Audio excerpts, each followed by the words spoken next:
తన booth comments ద్వారా ఎంతగానో విమర్శలు కొని తెచ్చుకున్న చలపతిరావుపై ఇంకా అప్పుడో ఇప్పుడో మాటల దాడి కొనసాగుతోంది.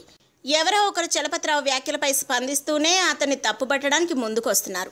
ఇదిలా ఉంటే తనపై వెల్లువలా విమర్శలు రావడం, అంతా తన వైఖరిని తప్పుపట్టడంతో చలపతిరావు బాగా నిరాశలో కూరుకుపోయారు. ఒక దశలో ఆయన ఆత్మహత్య చేసుకోవడానికి కూడా ప్రయత్నించారనే వార్తలు జోరుగా వినిపించాయి. ఇదిలా ఉంటే రీసెంట్గా కొందరు దర్శకులు తమ సినిమాలో నటించాలని చలపతిరావును కోరారట. అయితే ఇందుకు ఆయన నుంచి షాకింగ్ సమాధానం వచ్చిందట. ఇక చచ్చేంత వరకు సినిమాల్లో నటించబోనని ఆయన తేల్చి చెప్పారట. ఇప్పటి వరకు జరిగింది చాలని, ఇకపై సినిమా షూటింగ్స్కి వచ్చి ఇతరులు అనే సూటిపోటి మాటలను భరించే శక్తి తనకు లేదని ఆయన అన్నట్టు తెలుస్తోంది.